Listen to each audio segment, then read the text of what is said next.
The sun had already set behind the mountains when the soldiers arrived. Dust followed them, swirling around their boots as they marched toward the small Christian settlement hidden in the valley. It was a quiet place, built by families who had fled persecution years earlier, hoping that isolation would give them peace. They lived simple lives. Farmers, shepherds, mothers teaching their children hymns whispered in the shadows of clay walls. The cross carved above each door had been their only sign of faith, a silent symbol of hope in a world that had turned cold against them. Rumors had spread through the nearby cities that a group of believers still worshipped secretly in the valley, refusing to bow to the idols demanded by the rulers of the land. The government declared them traitors, enemies of the state, accused of spreading lies that weakened the nation. So the soldiers came, not because they knew the people, but because obedience was safer than mercy. When they reached the settlement, the villagers were already gathered in the square, their faces pale but calm.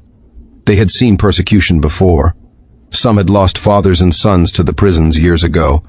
Others had buried loved ones quietly in the night, marking graves only with stones. Yet this time, there was a sense of finality in the air. The commander had orders not to imprison, but to make an example. The morning that followed was heavy with silence. The soldiers went from home to home, dragging out anything that bore the sign of the cross: wooden carvings, old Bibles, pieces of cloth embroidered with verses.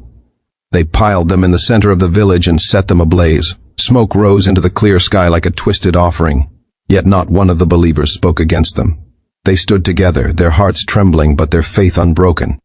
By noon, the soldiers had rounded up the men first. Farmers, old men, young boys barely old enough to work. They tied their hands and led them toward the northern edge of the valley, where the earth was soft and damp.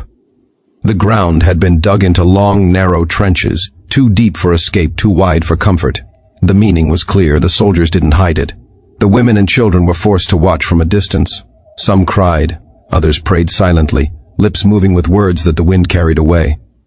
The commander read the charge against them: refusing the gods of the empire, defying the laws of the land, clinging to a foreign faith.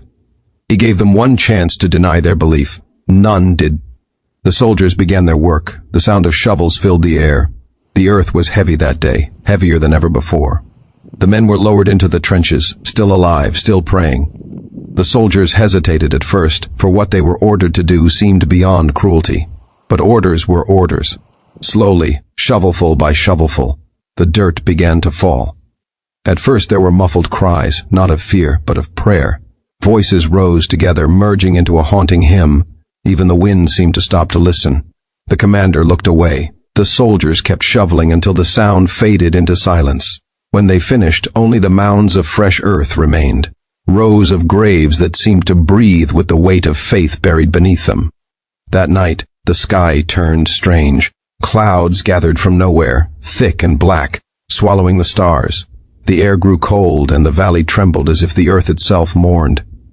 The soldiers set up camp nearby, unwilling to leave yet unable to sleep. Some said they heard voices in the wind, faint echoes of the same hymn the believers had sung before their burial. By midnight, the storm struck with fury no one had ever seen. Thunder rolled across the mountains like the sound of marching feet. Lightning flashed, blinding white, striking the earth near the graves. The commander shouted orders, but his voice was drowned by the wind. Tents were ripped apart. Horses broke loose, scream, ing into the darkness. Then came the rain. Torrents of water pouring down so fast the trenches filled in moments. The soldiers ran for shelter, but the valley had become a floodplain. The ground cracked and shifted. The very earth they had used to bury the innocent began to move as if alive. The commander fell to his knees, realizing too late that something beyond human power was unfolding. By dawn, the storm was gone. The valley lay in ruins, homes washed away, the soldiers' camp destroyed. Yet something miraculous had happened. The place where the graves had been was no longer a graveyard. The earth had split open, and from each trench, flowers had begun to grow. Wild lilies, their white petals glistening with dew. The villagers who had survived the night approached in awe. There was no sign of the soldiers who had buried their loved ones. Only broken weapons and torn banners remained. Days passed, and the valley became a place of mystery. Travelers who came through said they could feel peace the moment they entered, as if the air itself was filled with unseen prayer. Some claimed to hear faint singing at night, the same hymn the believers had sung in their final moments. The survivors rebuilt what they could, planting crops where homes had been lost. Life slowly returned, though it was never the same. Years turned into generations. The story of the buried believers spread far beyond the valley. Some dismissed it as legend, others spoke of it as divine proof that God's hand had moved upon the earth. Pilgrims began to visit, kneeling among the lilies, praying for strength, healing, and courage. Many who came broken left with peace they could not explain. Among the pilgrims was a scholar from a distant land. He came not to worship, but to study what he believed was myth. He interviewed the descendants of the survivors, examined the soil, and recorded every detail. What he found unsettled him. The ground where the graves had been remained unusually fertile, yet no tools could dig deeper than a few inches, as if the earth refused to be disturbed. Strange markings appeared on the rocks nearby, shaped like crosses formed naturally by mineral veins. He left the valley a changed man, silent about what he could not understand. Centuries later, when war came again to that region, the valley remained untouched. Armies passed by but never entered, claiming their maps showed only barren wasteland.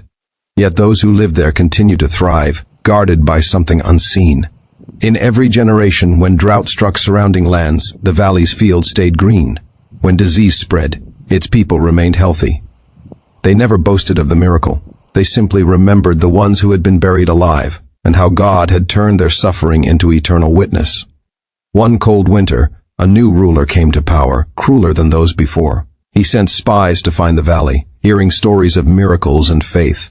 His intent was to destroy what remained, to erase the memory of those who had defied his ancestors. But when his soldiers approached, strange things began to happen. Their compasses failed, horses refused to move forward, and the air grew thick with an invisible weight. The commander, remembering stories told by his grandmother, ordered his men to turn back. None dared disobey. The valley was left in peace again. Time blurred the details, but not the truth. The people of faith who had been buried alive became symbols of endurance. Their story was passed down through songs and whispers, through fireside retellings and the quiet prayers of the oppressed. And though centuries erased their names, their faith remained carved into the soul of the land. Those who lived in the valley still believed that God had acted, not only through the storm that night, but through every heart that refused to surrender in the face of death. They taught their children that faith was not the absence of fear, but the courage to stand firm when the world demanded silence. Archaeologists in later ages rediscovered the site, finding remnants of ancient homes, shards of pottery marked with crosses, and burned wood from the fire that once consumed the sacred things. They found no human remains in the trenches, nothing but layers of rich soil and roots of wild lilies. The report was published quietly, noted as an unexplained phenomenon. But for the faithful, it was proof of what they had always known. God had preserved his own. Even today, those who visit the valley speak of an overwhelming stillness, as though time itself slows down. Some kneel and weep without knowing why. Others feel a presence so gentle yet so powerful that it drives away every doubt. The lilies still bloom there each spring, no matter how harsh the winter. And when the wind blows through them, it sounds like the faint echo of singing, the same hymn that rose from the trenches on the day they were buried alive. In a world that often forgets the cost of faith, their story remains a silent reminder. God did not save them from the grave, he saved them through it. Their suffering became the seed of a testimony that no army could erase. Those who once thought they had silenced the believers only amplified their voice, turning a valley of death into a sanctuary of life. It is said that miracles are often born from the ashes of human cruelty. What happened in that valley was not a single act of vengeance or wrath, but a divine declaration that faith cannot be buried. The rain that fell that night did not just wash away the footprints of those who killed, it watered the promise that God never abandons his own. Generations later, when new believers faced persecution in distant lands, they told the story of the valley to each other in secret gatherings. It gave them strength to stand when their world turned against them. It reminded them that even if buried in darkness, faith always finds a way to rise. And so the story lives on, not written in books of kings or empires, but etched into the hearts of those who believe. Every time a Christian stands firm under threat, every time someone chooses truth over fear, the spirit of those buried believers rises again. Their graves became gardens, their silence became song, and their suffering became victory. For faith that is buried in the earth of persecution does not die. It takes root, it grows, it blooms into testimony that outlives the persecutors, outlasts the empire, and outshines the cruelty of men. The valley still stands as proof, a quiet, living monument to what God can do when his people refuse to bow. And though centuries have passed, on nights when the wind moves through the mountains, those who listen closely swear they can still hear the voices, soft, unwavering, carried by the air, singing the hymn of the buried faithful, reminding the world that God's light shines brightest in the darkness.